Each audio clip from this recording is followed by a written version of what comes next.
देखिए आज की जो क्लास हमारी है वह मुख्य रूप से 3 कलाकार है। आज हम बात करेंगे 3 कलाकारों के बारे में, जिनमें से आपको अब्दुल रहमान चगताई अब्दुल रहमान चगताई के बारे में। दूसरा पॉइंट है मुकुल चंद्र डे मुकुल चंद्र डे और इन्हीं के एक बड़े भाई, इन्हीं के एक छोटे भाई हैं जिनको आप मनीषी डे के बारे में जानते हैं। इन 3 कलाकारों के बारे में इस पॉइंट पे आज हम चर्चा करेंगे। शुरुआत करने से पहले सबसे पहले हम आपको बता दें कि हमने आपको जो बताया था पिछली वाली क्लास के अंतर्गत अवनीनाथ टैगोर के बारे में हमने आपसे चर्चा कर दिया है और इसके साथ साथ हमने आपको के वेंकटप्पा नाम आप जरूर याद रखेंगे। अवनीनाथ टैगोर और के वेंकटप्पा के बारे में चर्चा कर दिया था पिछली वाली क्लास के अंतर्गत। लेकिन आज की जो क्लास के अंतर्गत हम 3 कलाकारों के बारे में बात करेंगे। अब इनमें से बहुत ज्यादा महत्वपूर्ण पॉइंट के अंतर्गत जो महत्वपूर्ण पॉइंट है उसके बारे में हम आपसे चर्चा करेंगे। देखते हैं कौन कौन सी टॉपिक के अंतर्गत कौन कौन सा महत्वपूर्ण स्थान है। अब्दुल रहमान चगताई, यह नाम आपको जरूर जाना पहचाना सा लगेगा। भारत के महत्वपूर्ण कलाकारों में उस समय के दौर में अब्दुल रहमान चगताई का भी नाम विशेष रूप से लिया जाता है। कारण यह है कि अब्दुल रहमान चगताई मुख्य रूप से रंगों के सम्राट यानी रंगों का सम्राट, मुख्य रूप से इनको रंगों का सम्राट जरूर याद रखेंगे। रंगों का सम्राट अब्दुल रहमान चगताई को कहा जाता है। एक बात और, भावों का सम्राट,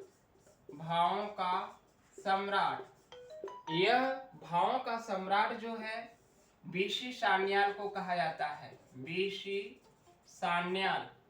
सान्याल का तात्पर्य है भावेश चंद्र सान्याल।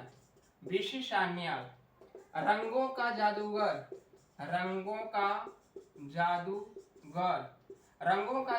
Nicholas Roerich.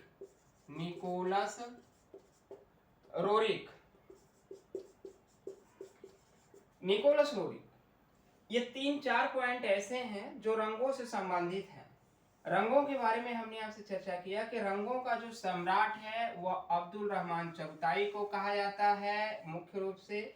और वर्तमान समय में इनका जो जन्म रहा है, वर्तमान समय के देश पाकिस्तान में लाहौर में इनका जन्म होता है और इनके बारे में अगर हम चर्चा करेंगे, लेकिन उससे पहले भावों का जो सम्राट कहा जाता है बीसी सान्याल को। बीसी सान्याल, भावेश चंद्र सान्याल, इन्होंने भी अपनी कला की जो दौर में शिक्षण का कार्य किया मे स्कूल ऑफ आर्ट लाहौर से।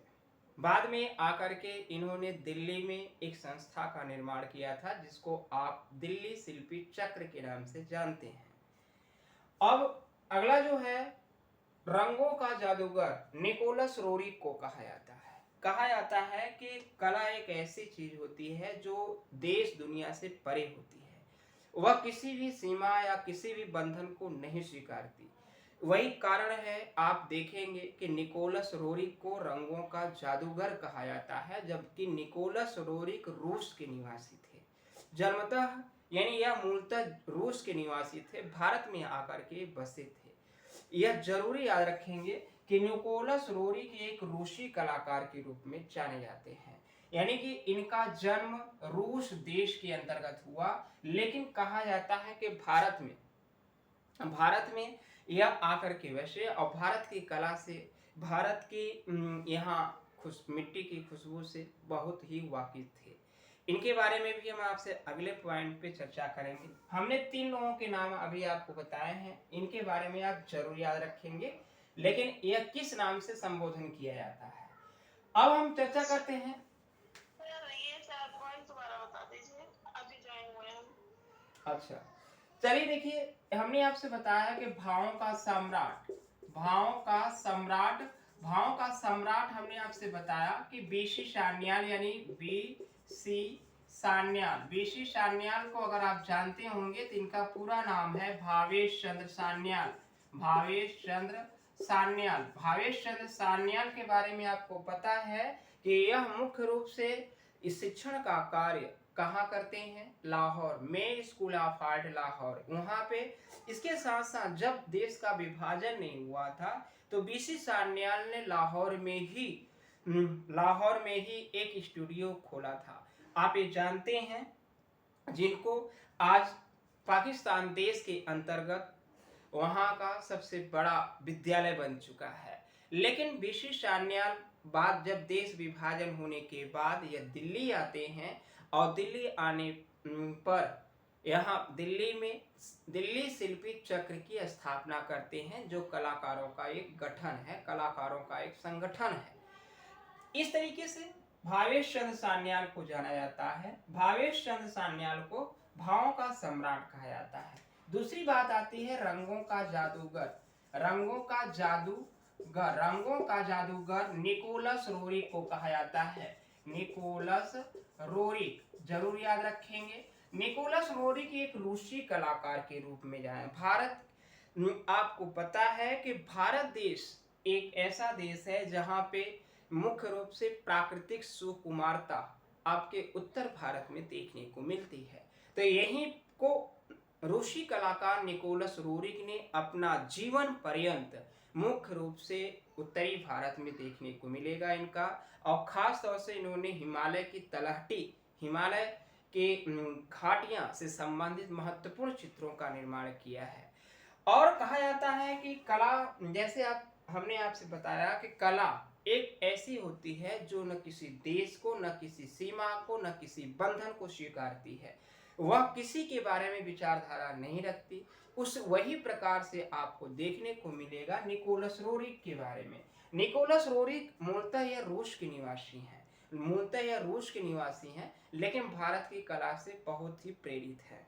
अब बात करेंगे हम अब्दुल रहमान चगताई के बारे में। मेन बातें करेंगे अब्दुल रहमान चगताई के बारे में। अब मेन बातें हम आपको बता दें कि अब्दुल रहमान चगताई को मिर्जा गालिब के गजलों का संग्रह के रूप में जाना जाता है। मिर्जा गालिब जरूर याद रखेंगे। मिर्जा गालिब के गजलों का जो संग्रह मुख्य रूप से किया है अब्दुल रहमान चगताई। अब्दुल रहमान चगताई एक ऐसे व्यक्ति हैं कि जिनकी 3 पुस्तकें प्रकाशित होती हैं। पुस्तकों के बारे में हमेशा पूछा जाता है जिनके बारे में आप जानते हैं। कौन सा पुस्तक के बारे में सबसे पहले हम चर्चा कर रहे हैं? जो मेन बातें हैं पहले हम आपको चर्चा कर रहे हैं, इसके बाद में हम आपको अगले पॉइंट पे चर्चा करेंगे। सबसे पहले जो पूछा जाता है अब्दुल रहमान चगताई के बारे में, पुस्तक, इनकी पुस्तक का नाम है मुरक्का ए चगताई। यह सबसे पहली पुस्तक है और इसका प्रकाशन 1927 ईस्वी में किया गया है, जरूर याद रखेंगे। और दूसरी पॉइंट की पुस्तक आती है नक्श ए चगताई। यह भी 1935 ईस्वी में प्रकाशित हुई थी। इसके बाद तीसरे पॉइंट पे आती है चगताई ए पेंटिंग।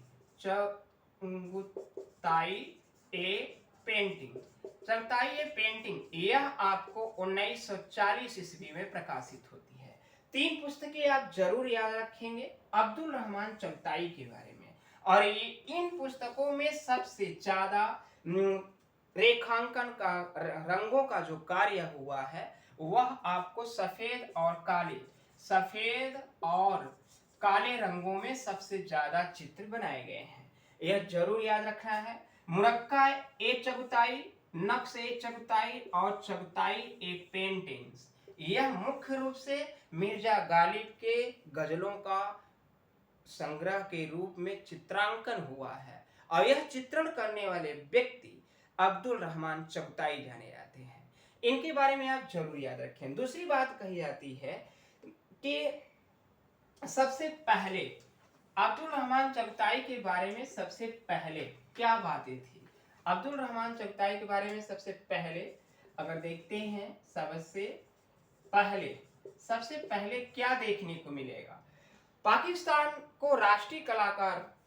पाकिस्तान देश ने पाकिस्तान देश ने अब्दुल रहमान चगताई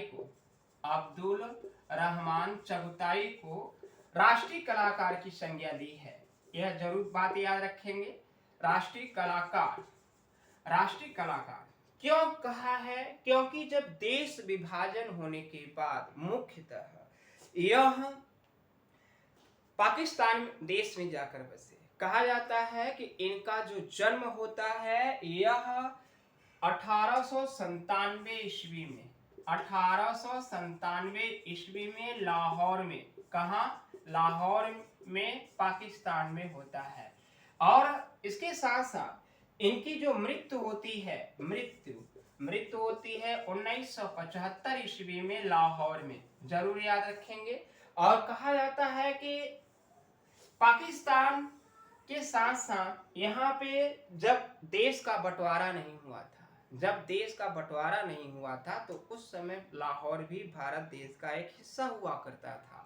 यहाँ पे लाहौर में एक बात आप जानते हैं कि कला का जो केंद्र रहा है वह मेयर स्कूल ऑफ आर्ट के नाम से जाना जाता है, जिसके प्रथम भारतीय प्रधानाचार्य के पद पे समरेंद्र नाथ गुप्त को आसीन कराया जाता है, जो बंगाल शैली के कलाकार अवनीनाथ टैगोर के शिष्य थे।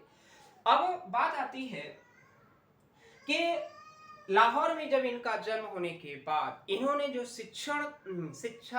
कला की जो शिक्षा प्राप्त किया अवनीनाथ टैगोर से। अवनीनाथ टैगोर वही अवनीनाथ टैगोर हैं जो बंगाल के हैं। अवनीनाथ टैगोर के बारे में तो आपको पता है कि अब्दुल रहमान चगताई ने जो कला की जो शिक्षा प्रदान किया है अवनीनाथ टैगोर से government school of art and craft Kolkata, यानी यहाँ से इन्होंने शिक्षा ग्रहण किया। दूसरी बात अगर आप देखेंगे तो यहाँ पे मुख्य रूप से यह शिष्य किसके रहे हैं? यह अब्दुल रहमान चगताई शिष्य किसके हैं? यह अवनीनाथ टैगोर की, अवनी बाबू की। यानी कहने का तात्पर्य है कि यह अवनीनाथ टैगोर के शिष्य रहे। कहाँ पे पढ़े? कोलकाता के सरकारी विद्यालय में। अब बात यह आती है कि यह मुख्य रूप से किसके लिए जाने जाते हैं? अब्दुल रहमान चगताई मुख्य रूप से किसके लिए जाने जाते हैं? यह चित्रकार हैं। चित्रकार के साथ साथ एचिंग का भी काम करते हैं। एचिंग और चित्रकार मुख्य रूप से इन्होंने चित्रकला के क्षेत्र में कदम रखा है। अगली बात आती है, हमने आपसे कहा कि सबसे पहले हमने आपको बताया जब भारत देश का और पाकिस्तान का बंटवारा हुआ तो पाकिस्तान ने सबसे पहले राष्ट्रीय कलाकार के पद पे जो आसीन कराया वह है अब्दुल रहमान चगताई।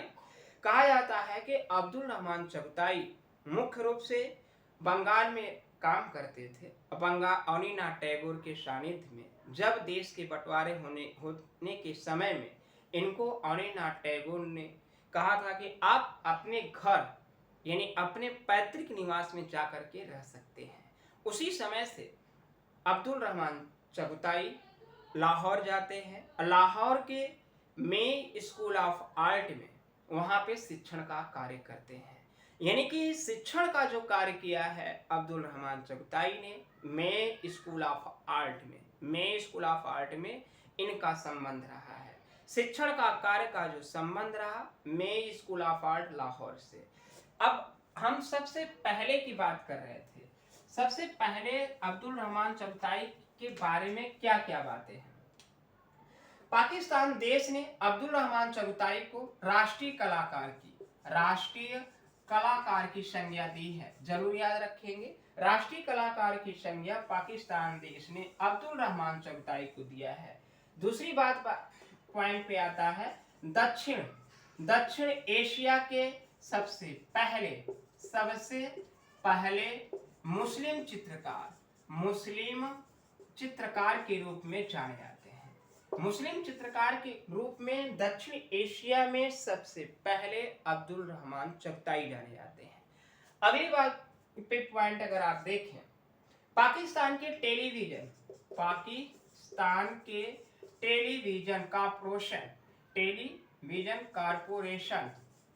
कारपोरेशन के लिए डिजाइन तैयार किया था। डिजाइन जरूर याद रखेंगे कि पाकिस्तान टेलीविजन कॉरपोरेशन के लिए जो डिजाइन तैयार किया था वह व्यक्ति हैं अब्दुल रहमान चगताई। अब कहा जाता है कि डाक टिकटों का जो डिजाइन इन्होंने बनाया था पाकिस्तान के अंतर्गत डाक टिकट का डिजाइन तैयार किया था।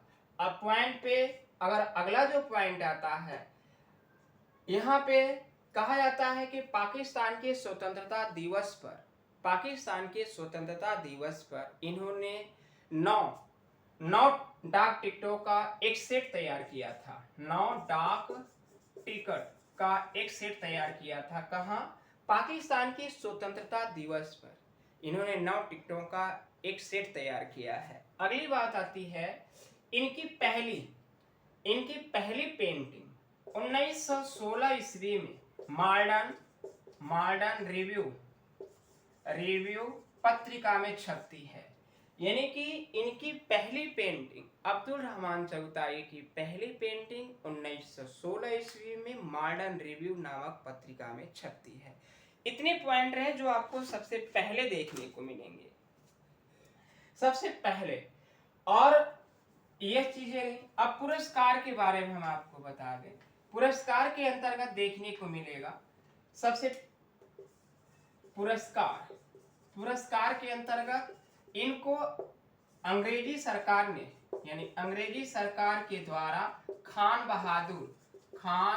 बहादुर का पुरस्कार मिला था। यह बात यहाँ पे याद रखना है कि खान बहादुर का पुरस्कार किसको मिला है।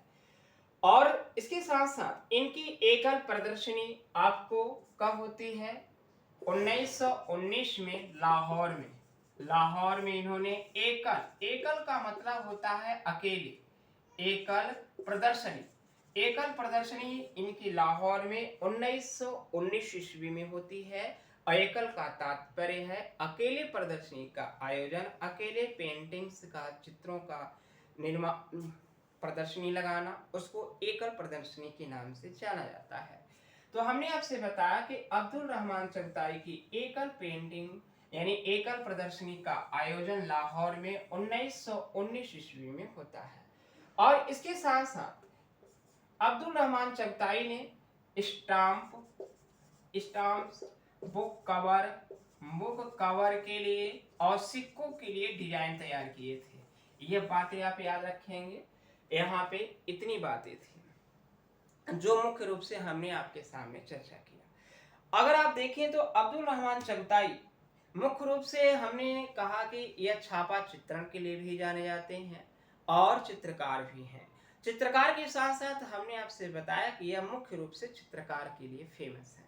बात यह आती है कि अब्दुल रहमान चगताई के अंतर्गत सबसे बड़ी बात जो पूछी जाने वाली होती है, मुरक्का-ए चगताई, नक्श-ए चगताई और चगताई ये पेंटिंग्स, इनकी 3 पुस्तकें हैं जो मिर्जा गालिब के गजलों का संग्रह के रूप में इन्होंने चित्रण किया है। मिर्जा गालिब के गजलों का जो संग्रह चित्रण किया है अब्दुल रहमान चगताई ने किया है। इनके बारे में, इनकी पुस्तकें के बारे में आप जरूर याद रखेंगे। अब इनकी पेंटिंग्स के बारे में हम आपसे बात करें। पेंटिंग्स कौन कौन सी इनकी पेंटिंग जो काफी महत्वपूर्ण हैं उनके बारे में पूछा जाता है। चलिए बात करते हैं। और इनके बारे में कहा जाता है, हमने आपसे पहले भी बताया है कि अब्दुल रहमान चगताई का जन्म पाकिस्तान के लाहौर में होता है। और इन्होंने जो, क्योंकि आप ये जानते हैं कि उस समय भारत और लाहौर यानी पाकिस्तान भारत का एक अंग हुआ करता था। लेकिन इन्होंने जो शिक्षा ग्रहण किया, कला का जो शिक्षा ग्रहण अब्दुल रहमान चगताई ने किया है, पश्चिम बंगाल राज्य के अंतर्गत कोलकाता के सरकारी विद्यालय में इन्होंने अनिनाथ टैगोर के ये शिष्य रहे हैं।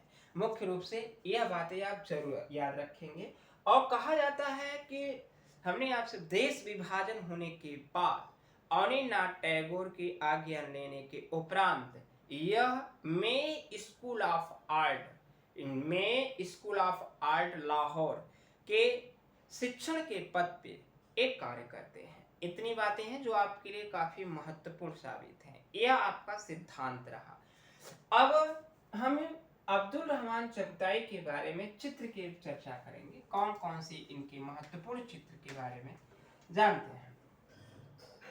सबसे बड़ी यहाँ पे जो आपको पहला जो चित्र देखने को मिलता है, lady with sunflower, lady with sunflower, lady with sunflower के नाम से जाना जाता है। और यह कागज पे जल रंग है, याद रखना है, कागज पर जल रंग यानी जल रंग मतलब वास। आज ही हमने आपसे एक प्रश्न पूछा था, बहुत सारे लोगों ने गलत भी किया है, कि हमने यह पूछा था कि भारत माता पेंटिंग जो है अनिनाथ टैगोर की है, और अनिनाथ टैगोर के यह जो भारत माता पेंटिंग है किस माध्यम में बनी है, माध्यम हमने आपसे पूछा था। तो बहुत सारे लोगों ने यह लगाया कि यह वास टेक्निक के अंतर्गत।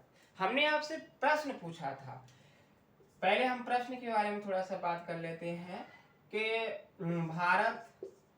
भारत माता पेंटिंग्स अनिनाथ टैगोर की किस माध्यम में बनी है। हमने आपसे माध्यम पूछा था, माध्यम, तो उसमें आपको विकल्प 4 प्रकार के हमने दिए थे। Wash technique, wash technique, wash technique. दूसरा हमने आपको दिया था तैल रंग, तीसरा पॉइंट जल रंग, और चौथा पॉइंट पेस्टल रंग। तो इनमें से बहुत सारे लोगों ने वाश टेक्निक लगाया है, लेकिन यह गलत है। आप जरूर याद रखेंगे, वाश टेक्निक नहीं है, माध्यम आपका यह तीनों है। तेल रंग आपका माध्यम है, पेस्टल रंग आपका माध्यम है, जल रंग माध्यम है, और यह जल रंग की एक विधि है।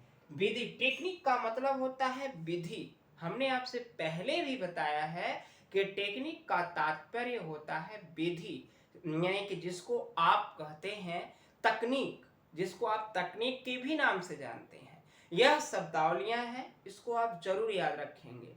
और लेकिन अगर हम यहाँ पे पूछते भारत माता पेंटिंग अनिनाथ टैगोर की किस तकनीक में बनी है, तब यानी किस टेक्निक में बनी है, तो वास आप लगा सकते, तब आपका वास सही होता। लेकिन जब माध्यम हुए तो माध्यम के अंतर्गत जल रंग माध्यम क्या है। माध्यम का मतलब जिसके द्वारा आप करते हैं, जिसके द्वारा आपने किया, वह आपका माध्यम है। लेकिन जो आपने अपनी शैली में प्रकाशित किया, वह आपकी टेक्निक है। कहने का तात्पर्य है, हम आपको बोर्ड पे पढ़ाते हैं, यह बोर्ड हमारा माध्यम है।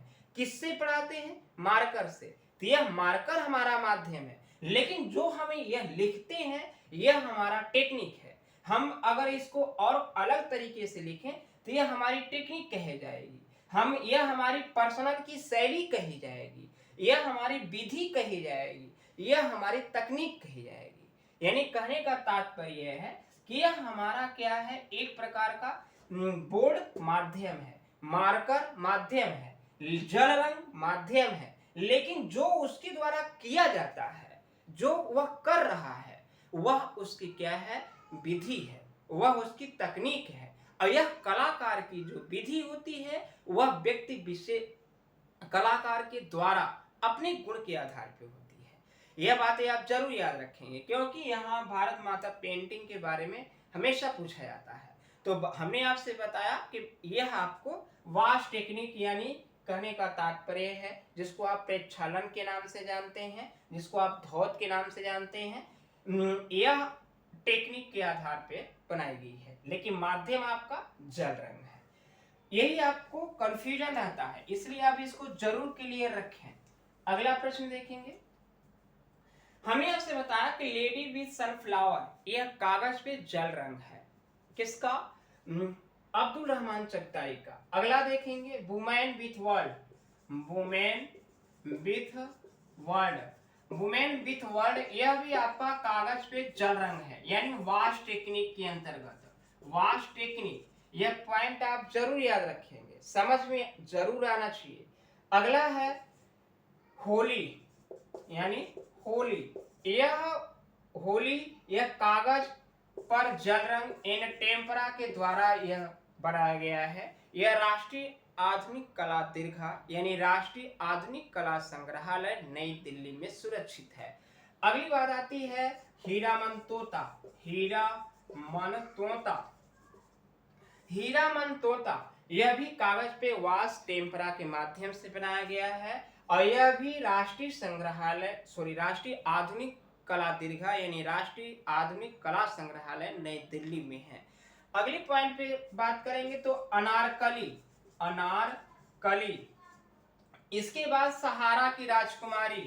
सहारा की राजकुमारी, सहारा की राजकुमारी, बुझी हुई लौ, बुझी हुई लौ, बुझी हुई लौ, प्रेम के लिए यानी फॉर लव, फॉर लव। यह इतने आपके पेंटिंग्स हैं किसके? अब्दुल रहमान चगताई के। अब्दुल रहमान चगताई की इतनी पेंटिंग्स हैं।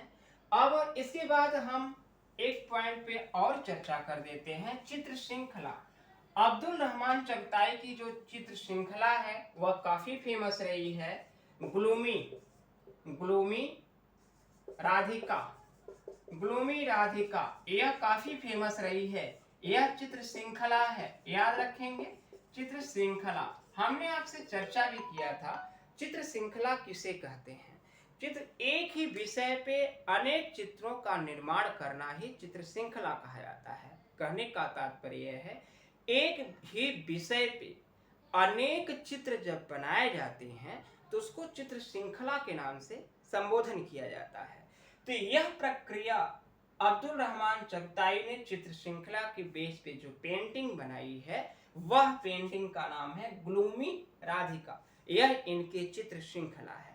आप ये जानते हैं कि अब्दुल रहमान चगताई एक यानी कि एचिंग में माध्यम यानी छापा चित्रण के माध्यम में भी काम करने वाले व्यक्ति हैं, यह आपको पता है। लेकिन इनके छापा चित्रण के कुछ चित्र आप देख लीजिए। छापा चित्रण, छापा चित्रण के कुछ अन्य चित्रों में जैसे Mughal lady, Mughal lady, Mughal lady यह भी एचिंग माध्यम में बनाया गया है।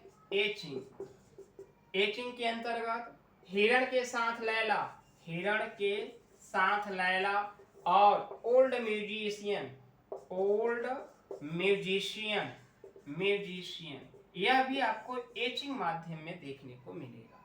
इतनी बातें थी जो हमने आपको अब्दुल रहमान चगताई के बारे में परिचय कराया। अब आप सबको जो चीजें समझ में नहीं आई हो वह आप हमसे पूछ सकते हैं अब्दुल रहमान चगताई के बारे में। श्रृंखला का क्या नाम बताया था? Gloomy Radhika, gloomy Radhika, gloomy, gloomy, gloomy एक मिनट लिख देते हैं, gloomy, gloomy Radhika, gloomy Radhika है। यह चित्र श्रृंखला है, जरूर याद रखेंगे। इस चित्र श्रृंखला काफी फेमस रही है। और किसी को सही छापा चित्रण दोबारा बता दीजिए तो बताएंगे।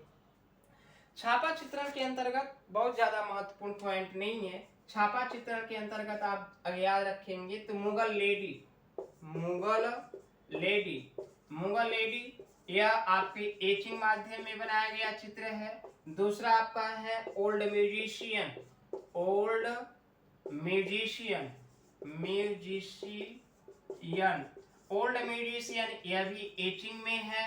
और तीसरा पॉइंट हमने आपको बताया था हिरण के साथ लैला, हिरण के साथ लैला यह भी आपको एचिंग माध्यम में है। यह तीन एक, क्योंकि आपको पता है, आप ये जानते हैं कि अब्दुल रहमान चगताई यह एचिंग यानी छापा चित्रण में भी काम करते हैं। तो छापा चित्रण के लिए यह तीन चित्र काफी जो पूछे जाने में से है, यह पूछा जा सकता है या नहीं जा सकता, लेकिन आप इसको एक बार जरूर याद रखेंगे कि इन्होंने छापा चित्रण में भी काम किया है। इतनी बातें थी। और किसी को कुछ क्वेश्चन पूछना है तो आप पूछ सकते हैं। इनके कौन से चित्र पर टिकट जारी किया गया?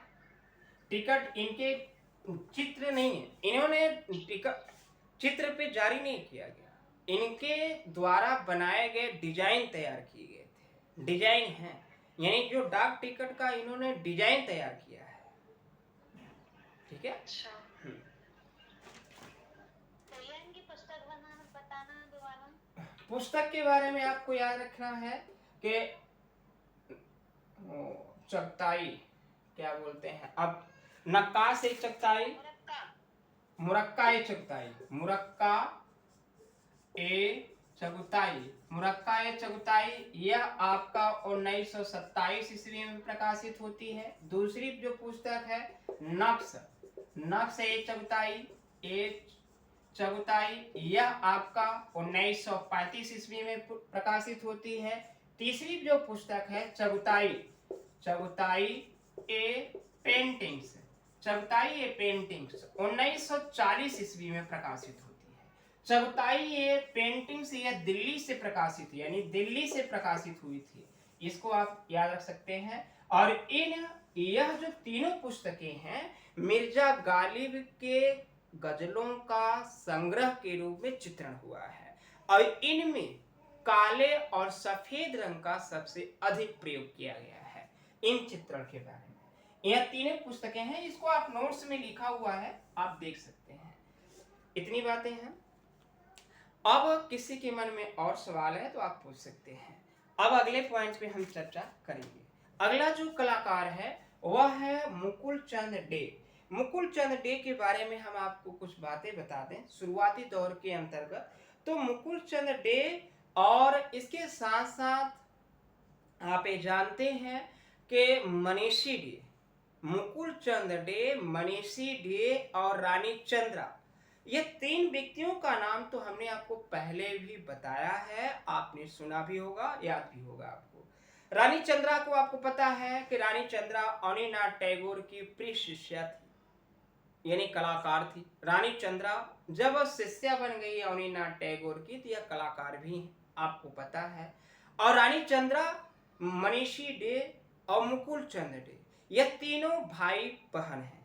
तीनों भाई बहन हैं जिनका चित्रकला के क्षेत्र में बहुत ही महत्वपूर्ण योगदान है। कहा जाता है कि भारत में एचिंग प्रक्रिया के अंतर्गत जो भारत में एचिंग विधि है छापा चित्रण की, यानी प्रिंट ग्राफिक्स कलाकार के अंतर्गत, यानी प्रिंट मेकर के रूप में मुख्य रूप से जाने जाते हैं। प्रिंट मेकर के रूप में मुख्य रूप से आपके कौन, मुकुल चंद डे जाने जाते हैं। और मनीषी डे मुख्य रूप से विज्ञापन के लिए जाने जाते हैं। और हमने आपसे बताया कि रानी चंद्रा का नाम आता है, तो रानी चंद्रा अनिनाथ टैगोर की प्रिय शिष्या भी रही हैं। अनिनाथ टैगोर और यह रानी चंद्रा मुकुल चंद डे और मनीषी डे की बहन है। यह बातें आप जरूर याद रखेंगे ताकि इन तीनों के मेल फेल में आपको तीनों से संबंधित बातें समझ में आ जाए। अन्यथा आप रानी चंद्रा को अलग पढ़ें, इसके बाद कभी उनको अलग पढ़ें, मनीषी डे को और मुकुल चंद डे को अलग पढ़ें, ऐसा ना हो। आप तीनों के बारे में संबंध याद रखें पहले, तभी आपको बातें समझ में आएंगी। अब हम आपको सबसे पहले लेके चलते हैं मुकुल चंद डे के बारे में, क्योंकि उस समय के मशहूर कलाकार भी रहे हैं मुकुल चंद डे। और कहा जाता है कि शिष्यत्व परंपरा के आधार पे, यानी कि अनिनाथ टैगोर के शिष्यों में से, पहले तो आपको पता है कि अनिनाथ टैगोर एक ऐसे व्यक्ति हैं जिन्होंने बंगाल के अंतर्गत सरकारी विद्यालय में, यानी government school of art and craft के अंतर्गत प्रधानाचार्य के पद पे ग्रहण हुए। 1915 ईस्वी में यह प्रधानाचार्य से मुक्त होते हैं।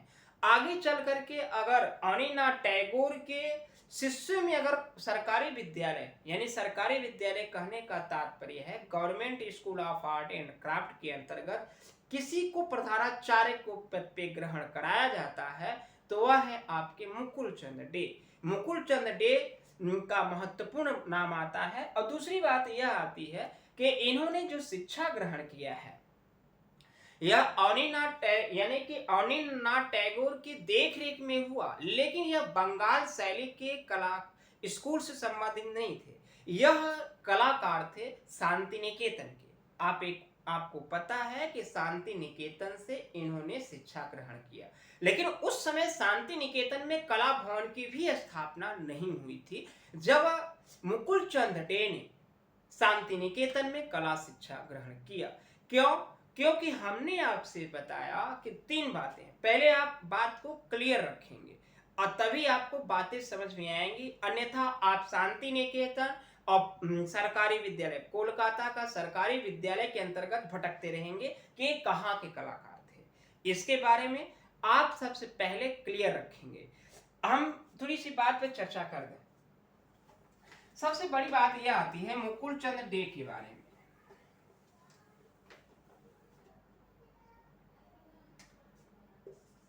मुकुल चंद्र डे, पहली बात तो आप एक एक बातें समझें तभी आपको समझ में आएगा। मुकुल चंद डे मनीषी डे, मनीषी डे, इसके साथ साथ और एक आते हैं रानी चंद्रा, रानी चंद्रा, रानी चंद्रा। यह तीनों व्यक्ति भाई बहन हैं, यानी हमने आपसे कहा कि भाई बहन का रिश्ता है, और तीनों के तीनों मुख्य रूप से अवनींद्रनाथ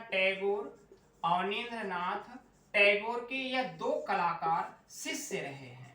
यानी शिष्य, मुख्य रूप से शिष्य जो 2 कलाकार के रूप में जाने जाते हैं, यानी मनीषी डे और रानी चंद्रा, यह 2 कलाकार मुख्य रूप से अवनींद्रनाथ टैगोर के शिष्य हैं। लेकिन मुकुल चंद डे का नाम आता है तो मुकुल चंद डे का जो संबंध है मुख्य रूप से यह शांति निकेतन से मिलता है। शांति निकेतन, और शांति निकेतन से उस समय मिलता है जब शांति निकेतन में कला भवन की स्थापना नहीं हुई थी। यानी कला भवन की स्थापना नहीं हुई थी, यहाँ पे केवल एक व्यक्ति ही रहा करते थे जिसको आप रविन्द्रनाथ टैगोर के रूप में जानते हैं। तो कहने का, लेकिन मुकुल चंद डे ने प्रशिक्षण के तौर पे अवनींद्रनाथ टैगोर से लिया करते थे, कभी कभी, हमेशा नहीं, कभी कभी। लेकिन हमने आपसे बताया कि इनके गुरु के रूप में 2 लोग जाने जाते हैं, एक रविन्द्रनाथ टैगोर और एक आपके अवनींद्रनाथ टैगोर। लेकिन यह आप जरूर याद रखेंगे कि मुकुल चंद डे बंगाल स्कूल के कलाकार से सानिध्य नहीं रखते। यह शांति निकेतन से इनका संबंध रहा है शिष्यत्व परंपरा के अंतर्गत, यानी शिष्य परंपरा प्रक्रिया के अंतर्गत यह शांति निकेतन के रूप में जाने जाते हैं। तो हमने आपसे इतनी बातें बताई, और एक बात और आपको कंफ्यूजन हमेशा करता होगा कि वर्ण शारदा चरण वकील, रणदा वकील और वरदा वकील, ये तीनों भाई हैं। इसके बाद शैलेंद्रनाथ डे एक अलग कलाकार हैं, लेकिन यह जरूर याद रखेंगे डे जो व्यक्तियों के नाम आते हैं कभी कभी आपको कंफ्यूजन पैदा कर देता है कि शैलेंद्रनाथ डे का कहाँ से संबंध रहा, शैलेंद्रनाथ डे का जन्म कहाँ हुआ, शारदा चरण वकील कौन है, वरदा वकील कौन है, इसमें मनीषी डे कौन है, मुकुल चंद डे कौन है, कौन किस लिए जाना जाता है। इसलिए आप तीनों पॉइंट को आप अलग अलग याद रखेंगे कि इनका संबंध किससे है, इनका संबंध किससे रहा है। अब हम बात करते हैं मुकुल चंद डे के बारे में। सबसे बड़ी बात आती है कि मुकुल चंद डे के बारे में अगर आपने देखा तो यह मुख्य रूप से ग्राफिक्स कलाकार के रूप में जाने जाते हैं। यह ग्राफिक और भारत के एक ऐसे कलाकार हैं जो ग्राफिक्स की शिक्षा लेने के लिए सबसे पहले विदेश जाने, इन्होंने लंदन से ग्राफिक्स की कला शिक्षा लिया था। जरूर याद, भारत के सबसे पहले ऐसे चित्रकार हैं जिन्होंने ग्राफिक्स का मतलब ग्राफी यानी प्रिंट मेकर के रूप में एक जो विधि है, जिसको यानी जो एक टेक्निक है जिसको आप एचिंग के नाम से जानते हैं, यानी जिसको आप शुष्क प्रक्रिया विधि के नाम से जानते हैं, यानी ड्राई पॉइंट की जो विधि है, यह भारत में सबसे पहले मुकुल चंद डे ने ही काम किया है इस विधि में। और यह विधि इन्होंने लंदन, क्योंकि आप ये जानते हैं कि उस समय लंदन में बहुत ही कला का बहुत ही क्रेज था, वहाँ पे इन्होंने जाकर के रविन्द्रनाथ टैगोर के साथ वहाँ से इन्होंने कला शिक्षा प्रदान किया था। अगली बात अगर देखें तो यह मुख्य रूप से किसके लिए जाने जाते हैं? प्रिंट मेकर के रूप में। प्रिंट मेकर के रूप में जाने जाते हैं, यानी ग्राफिक्स कलाकार के रूप में जाने जाते हैं। और प्रिंट मेकर की एक विधि जो है वह हमने आपसे बताया, कौन सा? एचिंग। कौन सी है? एचिंग के अंतर्गत ड्राई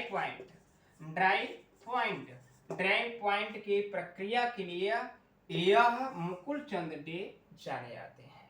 और कहा जाता है कि भारत में सबसे पहले यह ऐसे व्यक्ति हैं जो 1920 ईस्वी में रविन्द्रनाथ टैगोर के साथ लंदन जाकर इन्होंने छापा कला एचिंग माध्यम में शिक्षा ग्रहण किया। दूसरी बात आती है, भारत में सबसे पहले ड्राई पॉइंट एचिंग की प्रक्रिया की स्थापना करने वाले व्यक्ति मुकुल चंद डे माने जाते हैं। यानी कि कहने का तात्पर्य है कि भारत में सबसे पहले एचिंग प्रक्रिया के अंतर्गत ड्राई पॉइंट की स्थापना करने वाले व्यक्ति मुकुल चंद डे माने जाते हैं। जरूर याद रखेंगे, क्योंकि मुकुल चंद डे के बारे में हमेशा पूछा जाता है, हमेशा पूछा जा रहा है, इसलिए आप इनके बारे में जरूर याद रखें। अगली बात आती है, यह भारत के एक ऐसे कलाकार के रूप में जाने जाते हैं जो कि छापा कला की शिक्षा लेने के लिए विदेश जाकर के पढ़ाई किया था, यानी कि स्टडी किया था, अध्ययन किया था। और यह विदेश कहाँ गए? लंदन, 1920 ईस्वी में। अगली बात पे अगर देखें तो कहा जाता है कि 1920 ईस्वी में बाघ गुफा। सर पेरिस गए थे कि लंदन गए थे? London, Paris. और इससे पेरिस में कौन सी कला शिक्षा प्रारंभ हो रही थी उस समय? छापा कला की। पेरिस से उसका क्या तात्पर्य है? ध्यान रखें, हमेशा कंफ्यूजन की स्थिति बहुत ही खतरनाक होती है। अगर आपको यह पता है कि पेरिस में कोई संबंध नहीं है, छापा कला के लिए पेरिस का कोई संबंध, इन्होंने जब वहां से शिक्षा ग्रहण करने के बाद यह आते हैं, बाद में जापान भी जाते हैं और जगह अमेरिका भी गए, वहां पे भी उन्होंने शिक्षण का कार्य किया, शिक्षा ग्रहण किया। लेकिन इन्होंने जो मूलतः आपको कहां से शिक्षा ग्रहण किया है? यह लंदन से, इनका संबंध वहां से रहा। आवाज आ रही है? आप स्पीकर को म्यूट रखें।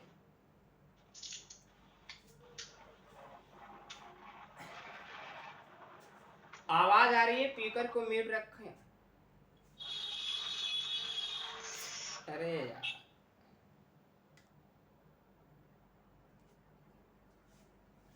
एक मिनट डिस्टर्ब कर देते हैं। चलिए, हमने आपसे बताया कि बाघ गुफा की सबसे पहली प्रतिलिपि मुकुल चंद डे ने 1920 ईस्वी में बनाया है।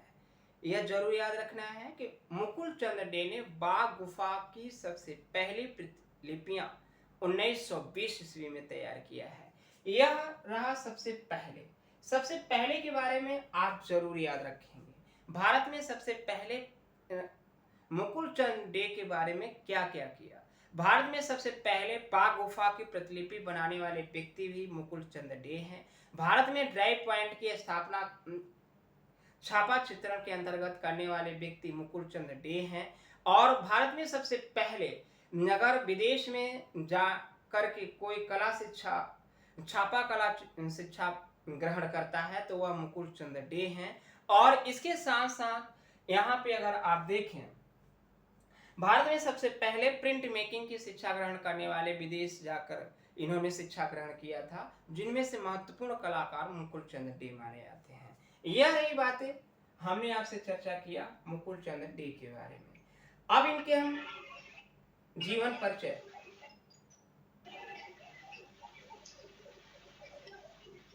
आवाज आ रही है? आप म्यूट करें। भैया इनके गुरु जैसे शांति निकेतन से शिक्षा प्राप्त किए थे, तो इनके गुरु नंदलाल बोस थे। मैडम जी, हमने आपसे बताया कि नंदलाल बोस को कब प्रधानाचार्य के पद पे ग्रहण कराया जाता है कला भवन में? 1922 ईस्वी में। लेकिन इन्होंने जो कला शिक्षा ग्रहण किया था उस समय कला भवन का जिक्र नहीं हुआ, यानी कला भवन उस समय बना ही नहीं था। कला भवन की स्थापना 1919 में होती है, लेकिन उससे पहले ही इन्होंने कला शिक्षा 1906 ईस्वी से लेकर के 1912 ईस्वी तक इन्होंने कला शिक्षा ग्रहण किया है शांति निकेतन के अंतर्गत। और यह 1906 ईस्वी में 1912 ईस्वी तक कला शिक्षा ग्रहण किया शांति निकेतन में। लेकिन आप ये जानते हैं कि कला भवन की स्थापना 1919 ईस्वी में होती है और नंदलाल बसु को कला भवन का अध्यक्ष के पद पे 1922 ईस्वी में प्रधानाचार्य के पद पे ग्रहण कराया जाता है। यानी कि कहने का तात्पर्य है कि 1922 ईस्वी में नंदलाल बसु अध्यक्ष के पद पे कला भवन के पद पे काम करते हैं कला भवन में। लेकिन यह मुकुल चंद डे 1906 ईस्वी से लेकर के 1912 ईस्वी तक इन्होंने अपना स्टडी पूरा कर लिया था। तो आप जरूर याद रखेंगे कि इनकी जो कला शिक्षा हुई है शांति निकेतन में, एकमात्र कलाकार थे जो कि मुख्य रूप से कवि के रूप में जाने जाते हैं, रविन्द्रनाथ टैगोर। रविन्द्रनाथ टैगोर के संरक्षण की यानी देखरेख में और अनिलनाथ टैगोर से प्रशिक्षण लेने के उपरांत, यानी कि आप कह सकते हैं कि इनका नामांकन का मतलब होता है जैसे आप गवर्नमेंट स्कूल ऑफ आर्ट में, इन्होंने government school of art Kolkata यानी सरकारी विद्यालय में इन्होंने शिक्षा ग्रहण नहीं किया, लेकिन यह अनिलनाथ टैगोर से कभी कभी प्रशिक्षण के तौर पे लिया करते थे। लेकिन यह शांति निकेतन के कलाकार रहे हैं, यानी कि रविन्द्रनाथ टैगोर के शिष्यत्व और अनिलनाथ टैगोर के शिष्यत्व के अंतर्गत आते हैं। लेकिन अनिलनाथ टैगोर से इन्होंने क्या किया है, सिर्फ प्रशिक्षण बस लिया है, बाकी इनका नामांकन सरकारी विद्यालय में नहीं हुआ है। यह बातें हैं। बातें समझ में आई आपको?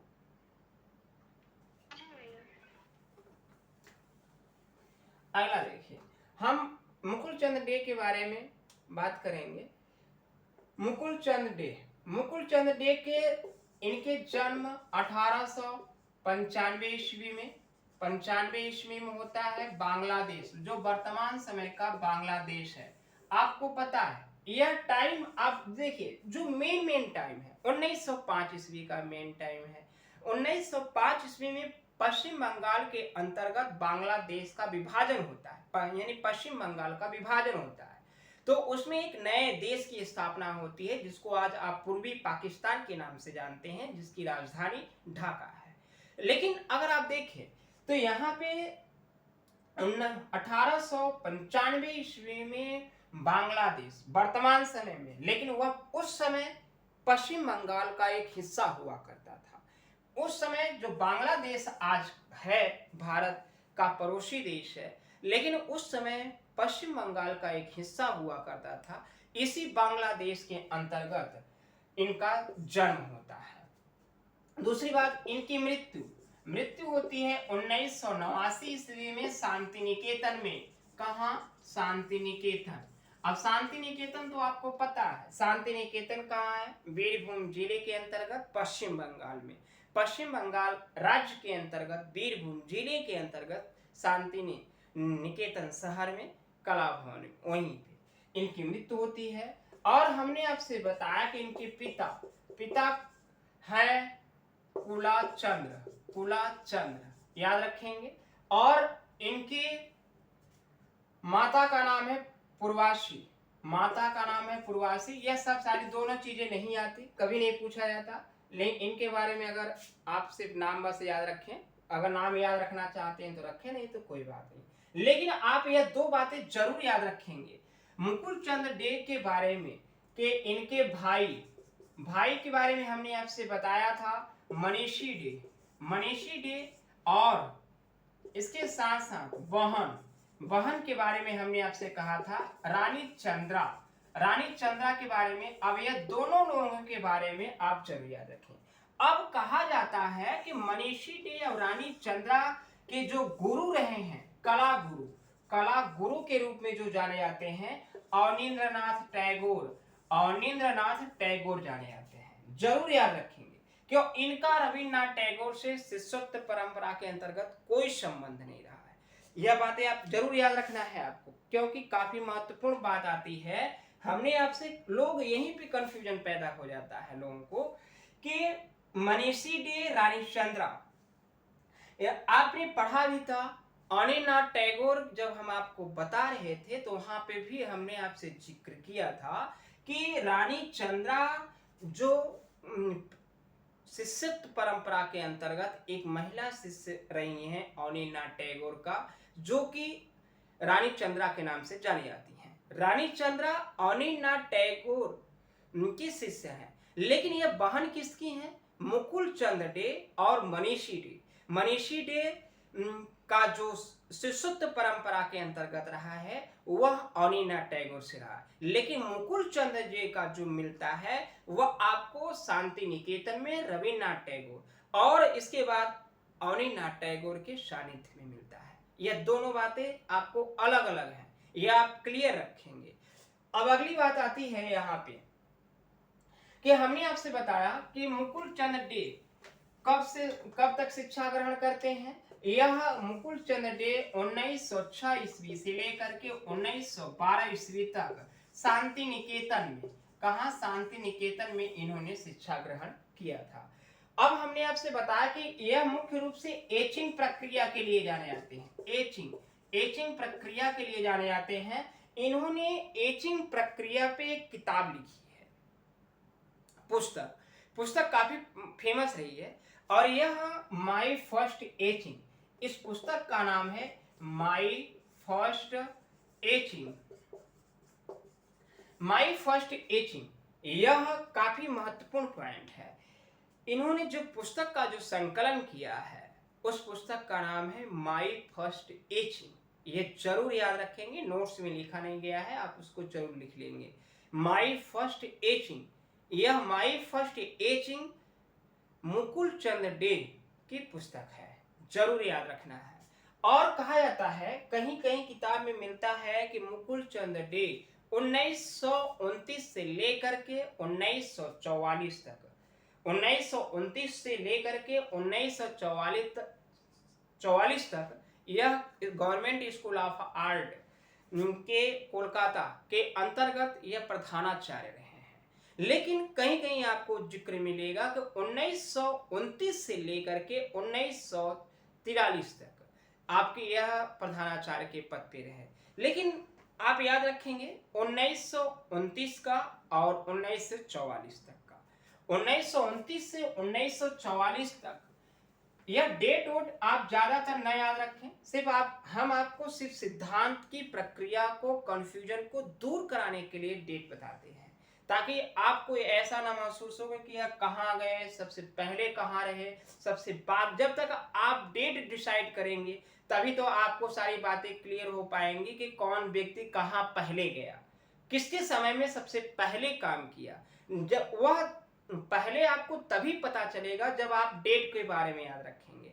नहीं तो आप अगर आपने डेट नहीं, आप ऐसे भी याद रख सकते हैं कि मुकुल चंद डे को government school of art Kolkata का प्रधानाचार्य के पद पे ग्रहण कराया गया, इतना भी आपको पता है। लेकिन कब ग्रहण कराया गया यह आपको ज्यादा जरूरी नहीं है, लेकिन हमने आपको बताया है कि आप यह डेट इसलिए बताया ताकि आपको यह याद रहे कि यहाँ पे यह सबसे पहले रहे। अभी आपने प्रश्न किया कि यहाँ पे कला भवन के अंतर्गत जो नव बंगाल शैली के निर्माता माने जाते हैं वह नंदलाल बसु माने जाते हैं। लेकिन नंदलाल बसु का कार्यकाल तो आपको 1922 ईस्वी में शांति निकेतन में कला भवन में मिलता है, 1922 ईस्वी से। लेकिन अगर आप देखें तो क्या यह नंदलाल बसु के शिष्य रहे? जब आपको डेट ही नहीं पता है कि डेट के आधार पे इन्होंने कब से कब तक शिक्षा ग्रहण किया, 1906 ईस्वी से लेकर के 1912 ईस्वी तक। जब 1906 ईस्वी से 1912 ईस्वी तक जब इन्होंने शिक्षा ग्रहण किया तो उस समय ना कला भवन के शांति निकेतन के अंतर्गत कला भवन की स्थापना नहीं हुई थी। तो शांति निकेतन के अंतर्गत कला भवन की स्थापना 1919 ईस्वी में होती है और इसके साथ साथ इनको नंदलाल बसु को प्रधान अध्यक्ष के पद पे 1922 ईस्वी में ग्रहण कराया जाता है। तो यह प्रक्रिया कहाँ 1912 और कहाँ 1922 दोनों में प्रक्रिया में अंतर है, कई सालों का अंतर है। यानी कि कहने का तात्पर्य यह है कि यह प्रक्रिया में काफी अंतर है। उस समय इन्होंने शिक्षा को ग्रहण कर लिया था, यह बातें आप जरूर याद रखेंगे। अब देखते हैं कि हमने आपसे बताया 1929 से लेकर के 1944 ईस्वी तक government school of art and craft Kolkata के यह प्रधानाचार्य के पद पे ग्रहण होते हैं। अब लेकिन एक बात याद रखेंगे, हमने आपको यह भी बताया कि शिष्यत्व परंपरा के अंतर्गत यह पहले प्रधानाचार्य गवर्नमेंट स्कूल ऑफ आर्ट के रहे हैं। शिष्यत्व परंपरा, देखिए ध्यान रखना है कि यहाँ पे हम आपको शब्द का प्रयोग करते हैं, तो शब्द के अंतर्गत आप बातें याद रखें। शिष्यत्व परंपरा के अंतर यानी कि जो शिष्य मंडली थी, शिष्य मंडली की यानी कि मंडली औरनाथ टैगोर, रविन्द्रनाथ टैगोर की यानी बंगाल स्कूल के अंतर्गत जो शिष्य मंडली थी, उनमें से Mukul Chand Dey government school of art के पहले प्रधानाचार्य बनते हैं। कहाँ के? यानी कि government school of art Kolkata, जो सरकारी विद्यालय, वहां में सबसे पहले प्रधानाचार्य के पद पे ग्रहण कराए जाते हैं। तो यह स्वाभाविक सी बात है, यह आपको याद रखने की चीज नहीं है। आपको इसको ध्यान से सिर्फ सिद्धांत की प्रक्रिया को अगर आप समझ लेंगे तो आपको याद रखने की जरूरत नहीं पड़ेगी। आप अगर एक दो बार सुन भी लेंगे अच्छे से, तब पर भी आपको याद रहेगा कि यहाँ पे ये पहले गए, यहाँ की बाद में आए, यहाँ पे इन्होंने सबसे पहला कार्य किया। तो यह प्रक्रिया जब आपको सिद्धांत की बातें समझ में आ जाएंगी तो आपको सारा कंफ्यूजन दूर हो जाता है। और खास तौर से टीजीटी के लेवल में आपको जो प्रश्न पूछे जाते हैं, जैसे इस बार पूछा था कि के.एस. कुलकर्णी का संबंध किस विश्वविद्यालय से रहा है? तो के.एस. कुलकर्णी को तो आप सभी लोग जानते हैं। तो इन्होंने आयोग ने भी माना है बनारस बीएचयू से संबंध इनका खास तौर से ज्यादा है। लेकिन उसमें एक विकल्प और था जो कि दूसरा भी था, लेकिन आप याद रखें कि जो विकल्प के अंतर्गत जो सबसे ज्यादा काम करते हैं व्यक्ति उसी की पहचान करता है। तो व्यक्ति हमने आपसे बताया कि वही प्रक्रिया के अंतर्गत यहाँ भी है। आपको सिर्फ मोटा मोटा बातें याद रखना है, कहाँ पे इन्होंने प्रधानाचार्य के पद पे ग्रहण, कौन से किसके लिए जाने जाते हैं। हमने आपसे कहा कि मुकुल चंद डे एक चित्रकार भी हैं और मुख्य रूप से यह ग्राफिक्स कलाकार यानी प्रिंट मेकर के रूप में भी जाने जाते हैं। लेकिन इन्होंने जो भारत में जिस प्रक्रिया का स्थापना किया वह प्रक्रिया ड्राई पॉइंट यानी एचिंग के नाम से जाना जाता है। और भारत के एक ऐसे कलाकार हैं जो मुख्य रूप से छापा कला के शिक्षा ग्रहण करने के लिए विदेश जाते हैं। यह मुख्य रूप से लंदन गए, वहां पे इन्होंने शिक्षा को ग्रहण किया। और इसके साथ साथ इनके बारे में भारत में अगर आप देखें तो इनकी माई फर्स्ट एचिंग इनकी एक महत्वपूर्ण पुस्तक है। और इसके साथ साथ अब हम इनके कुछ चित्रों पे बात कर लें, कौन कौन सा चित्र किस बनाया है, किसके लिए जाने जाते हैं, कौन कौन से चित्र रहे हैं मुकुल चंद डे के, इनके बारे में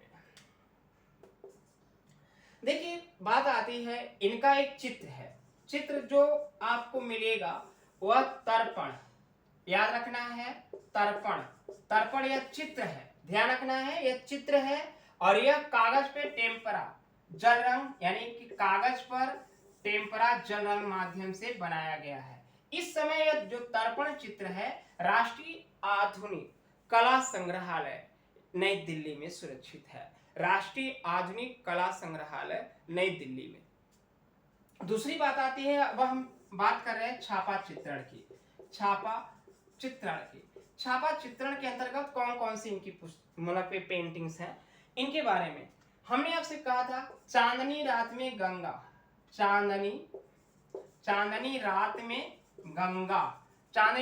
गंगा यह एचिंग प्रक्रिया पे है। संथाल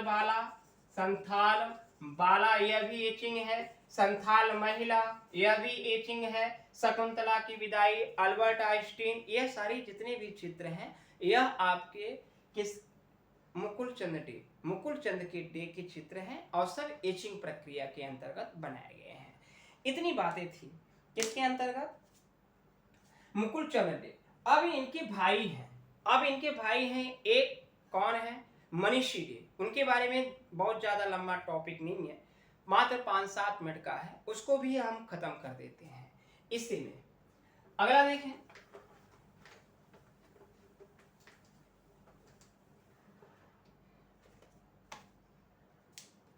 मनीषी डे। मनीषी डे, हमने आपसे कहा कि मनीषी डे यह किसके भाई रहे? यह मुकुल चंद डे के भाई है। और हमने यह मुख्य रूप से विज्ञापन कलाकार के रूप में जाने जाते हैं। विज्ञापन कलाकार के रूप में मुख्य रूप से फेमस है, जरूर याद रखेंगे।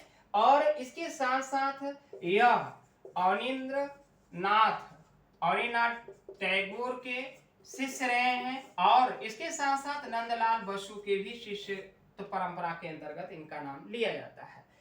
अब बात आती है, हमने आपसे चर्चा किया है मेन बातें। मनीषी डे मुख्य रूप से विज्ञापन कलाकार के लिए जाने जाते हैं, और यह मुख्य रूप से कहा जाता है कि इनकी एक सिस्टर है जिसको रानी चंद्रा के नाम से जानते हैं। यह इनके एक भाई हैं जिनको आप मुकुल चंद डे के नाम से जानते हैं। यह अवनींद्रनाथ टैगोर के शिष्यत्व परंपरा के अंतर्गत आते हैं, और कहा जाता है कि इन्होंने भारत में जिस के लिए जाना जाता है वह टाटा बंधुओं, रेलवे और इसके साथ साथ कलपुर्जे के कारखाने यानी टेक्सटाइल्स मिल्स इत्यादि जो डिजाइन विज्ञापन का जो डिजाइन तैयार किया है, विज्ञापन जो तैयार किया है, यह मनीषी डे के द्वारा तैयार किया गया है। यह आप बातें जरूर याद रखेंगे। और कहा जाता है कि इनका जो प्रिय जो रंग रहा है, प्रिय रंग आपको गहरा गुलाबी के नाम से जाना जाता है। और इसके साथ साथ इनकी एक बहुत ही महत्वपूर्ण चित्र श्रृंखला है जिसको आप जानते हैं भारतीय कुमारी बहुत ही महत्वपूर्ण चित्र श्रृंखला इन्होंने बनाया है।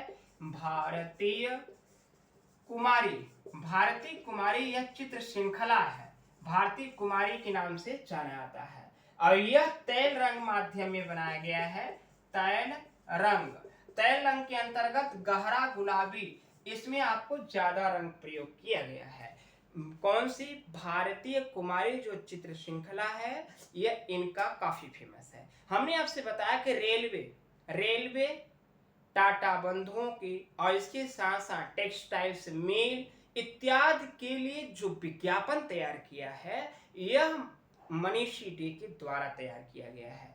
इतनी बातें थी। इसके साथ साथ कहा जाता है कि यह मुख्य रूप से विज्ञापन कलाकार के रूप में जाने जाते हैं। बंगाल के एक ऐसे, पश्चिम बंगाल के अंतर्गत या बंगाल शैली के एक ऐसे कलाकार हैं मनीषी डे, जो मुख्य रूप से विज्ञापन कलाकार के लिए जाने जाते हैं। इतनी बातें थी आज की क्लास के अंतर्गत जो हमने आपके सामने चर्चा किया। अब किसी के मन में किसी भी प्रकार का कोई सवाल है तो आप पूछ सकते हैं।